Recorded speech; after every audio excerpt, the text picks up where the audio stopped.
Today we're going to be covering the new construction scene in the Portland metro area and all of its suburbs. I'm a real estate agent in Oregon and Washington, so watch this video to get an idea of where they're building. Stay tuned for all the pros of why buy a new construction, and then especially pay attention to the cons of why you shouldn't buy new construction. The last reason is really insightful on why you see a lot of people packing their bags and moving from their brand new home after only 2 years in it.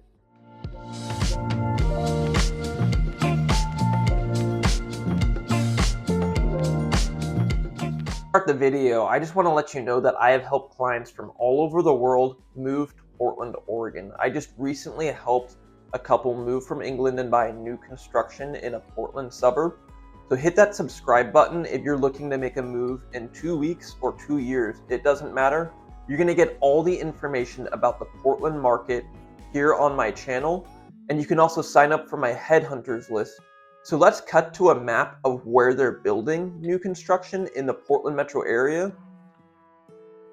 Just as a general overview, we're looking in a specific area right now, like a parameter. Got Frog Ponds.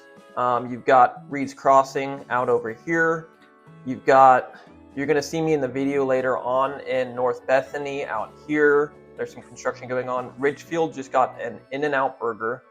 Ridgefield is up here, just north of Vancouver. There's a lot of construction going on in Ridgefield, and like I said, Costco, In-N-Out Burger. Lots happening out that way. You'll even see La Center, where they have the new Rene casino that went up a few years ago. Washougal and Camas are extremely desirable areas. They've really taken off in the last couple of years, and you also see that they're expanding. Now, as a general rule of thumb, if you see on this map, you'll see that the green is what you would consider farmland, and what is gray is the urban growth boundary. So that actually really helps you know, wow, they're really pushing up against the urban growth boundary here. And this is North Bethany. You can see that you can get a detached home, 2,200 square feet for $830,000 out there. You've got a lot of homes in the Reed's Crossing area, which is right here. You've got the weekly homes. Let's just click on one of these specifically. And this is going to be fine-tuned to your budget, your location. Let's say that you want to live in Clark County for the taxes and you fill out my HUD Hunter form. You're going to get the dialed in search specific to you. This is a very general search right now. We're also going to highlight that there is a lot of new construction going on in downtown Portland, but it is very different from what you're going to see out on the suburbs, on the outlier. What you're going to see here is a lot of what they call SDC homes, and so this is middle housing. There was a House bill that's now pushing these condos out. They're fairly affordable for the local area, $275. They'll normally come with a small HOA, and there's just a lot to love about just being able to get a turnkey home for a price. Let's just say that you're coming to Portland and you just need a small launching pad, but you want something that's just turnkey, ready to go. This honestly wouldn't be that bad of an option considering the HOAs are low, new construction, and they're really scattered all over Portland proper. That one's just south of Tabor in southeast Portland, and so it's a pretty good community, up and coming. And we're gonna zoom out again. You can see I just closed on a new construction in Estacado. We're gonna be going out there as well, kind of the opposite spectrum of Bethany, kind of on the other end of town. We're just going to tweak this search a little bit to show you that there's different ways that I can get this set up, and this isn't the only tool. So the headhunters list doesn't just get you these properties, it gets me actively looking within an even more complex system that, to be quite frank, is too complex to just set up on a more simple search. But let's just go to acres. So yeah, you can see there are some newer construction options with acreage. It just really depends on where and what the builder is. Looking for acreage and new construction, I had some clients that actually bought a 1 acre 2020 build up in Amboy, which we're not looking at right now, but that is out up in the mountains. the foothills of St. Helens. But there are new construction options or newer construction options out there for sale. This one is listed by, I know the person really well, and it's a great home out in Ridgefield.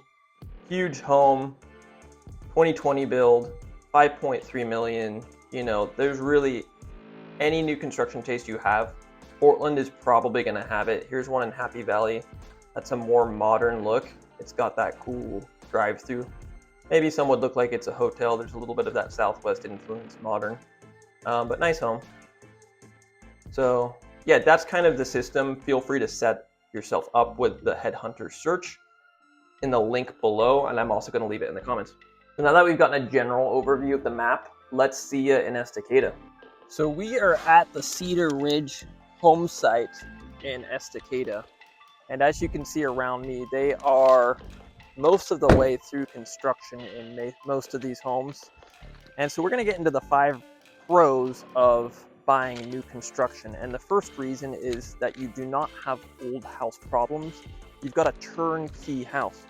A lot of old homes, and you'll notice that in about the 90s, code became a really big thing where people actually had to follow through with how the city and county said you had to build a house. You'll see that the electrical, plumbing, and all the systems in a new construction are dialed in and ready to go. You won't find things like buried oil tanks. You won't have, passive radon systems are standard in new construction. There's a lot of cans of worms that you'll avoid opening. A leaking roof, hopefully, isn't going to be part of the process of your new construction home. And so the second reason is that these homes have never been lived in. You'll notice that a lot of homes, especially ones that have carpet, just tend to collect relics of the past, of the former owners. And some people like that clean living where, just like buying a new car, it's something that is truly theirs and has never been somebody else's. A lot of people will buy a new home to have that nice, clean feeling when they move in. A third reason is that there are builder incentives. So you've got interest rates as low as, I've seen them in the low 5s when interest rates are hitting about 7% right now, which is a huge discount. I know that David Weekley homes in Reed Crossing, for example, were running a 5.125 fairly recently. You've also got home warranties that come with the home, and legally the state of Oregon demands that all home builders have a builder's warranty that goes alongside the home. So you'll notice that after about a year of living there, most solid builders are going to come back through, make sure the drywall is not cracking with any of the settling. They're going to walk through and just make sure that the home is dialed in. They're going to kind of follow you alongside the home. So you're kind of getting a house that needs a lot less maintenance, and any maintenance that is needed is being followed up with by either the warranty company or the builder. You also have the perks of having a customizable home. Now, some homes are built spec build, but a lot of the times, and most builders will at least let you pick out some of the features, and some are all the way to build to suite, where you can even, you'll see behind me that these vaulted garages are fairly common, and there's actually some taller ones on the other street that fit RVs. So there's some really unique features that builders are putting into homes nowadays. A local builder, Pahlisch, will have these unique counter depth windows that are in a lot of the homes. You can pick out the counter style, the flooring, the colors, the trim. There's just so many different options that you can put on a new construction home. Whereas when you're buying pre-existing, there's not really a lot of options available. You're kind of, what you see is what you get. And the last of the 5 reasons is that all of these homes are built with the newest efficiencies in mind. So there's standards about how efficient these homes have to be. You'll see that the HVAC, the water heaters are often tankless. They'll be solar panel ready. They'll have a lot of things that are make your energy bill lower. And so you'll see that the insulation is done to a modern standard. And so the high efficiency appliances, and that's actually another thing that I failed to mention, is that you one of the perks. You had the interest rate and the home warranty, but you also get brand new appliances in a lot of these builds. Now, not every builder is just going to hand you all of these things, so make sure that you're negotiating with a buyer's agent. Don't go builder direct, because a builder's only going to be looking at the bottom line. And if you have a buyer's agent like myself on your side, you will be able to take advantage of all of these things that new construction offer. And I always like to ask the builder to throw in extra incentives for my buyer.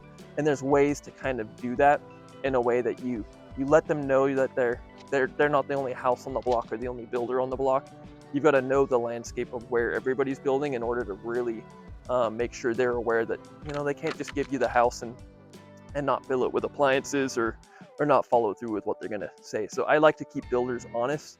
A lot of them are great, but I still think that keeping builders honest and making sure that you're getting that new home that they promised is priority. We're going to get into the reasons of the 5 cons of buying a brand new home. So as you can see behind me, we are in Bethany Crossing in North Bethany. And you can actually notice, as I pointed out on the map, how the urban growth boundary is expanding, and it's expanding into places where you'll see trees and farmland. We're going to review the cons, though, of why you don't want to buy one of these new construction homes. And there's quite a few, so stay tuned for the last one here. But to start off, it's all about timelines. You'll get under contract on one of these new constructions, and you're at the whim of the builder closing the home on your timeline. So let's say you're in a rental, you're in an Airbnb, and you're like, shoot, do I extend the contract with my rental? Because a builder can drag you out based on their builder contracts, and they can delay closing if permits or the certificate of occupancy or any of that is not on schedule. So, I mean, to counter that, you will want to work with a reputable builder that is known to close on time, because there are times where they'll push that date out and say, hey, sorry, especially when they're behind. Now, another reason not to buy new construction or to reconsider it is because your building's going up. They're going up so often, and especially if you work with a national builder. I'm not going to say names, but one kind of sounds like a Dr. Seuss name. Those national builders tend to just hire to the lowest bidder. And so your home inspection is really going to show you that the worst subcontractor is going to show the quality of the home. So like your home is only as good as your cheapest subcontractor. If it's a bad roof or bad drywall or just shoddy trim work, you're paying a $500,000 plus for a new home. You don't want that Tesla sort of, not to throw Tesla under the bus, but you don't want that Tesla model build quality, because let's just face it, people paid a lot of money for Teslas. The build quality wasn't as nice, and now they're appreciated massively because of that build quality. So make sure that you are not just buying one of those racked and stacked homes. Get a good home inspection. And I've got a horror story where one of the national builders said my inspector couldn't get on the roof for liability purposes. I said, you know what? That sounds like a red flag. Inspector got on the roof and found that they had skipped most of the underlayment and the roof was going to leak within the first 2 hours of the first rains. Now, I negotiated hard because they tried to say, well, it's covered under warranty. And I said, no, that roof is not covered under warranty. That is a fib. No roofer would cover that. And I actually called the owner. I went behind this builder's back, which I don't like to do, but I had to. My client was a veteran, and I'm not going to let a veteran go live in a home that's going to leak. And I called the builder directly who had subcontracted. He'd been in business for 30 years. He apologized, and he said hiring subs right now is really difficult. He fired the crew because of how poor the inspection was. Like, it was, trust me, like, you do not want to see that roof on a 100-year-old home, let a new construction. And then he got his best crew out there, and my inspector came back, paid for by the builder because of their screw up, and my inspector came back and it was perfect, like down to the tiniest nail. I made sure.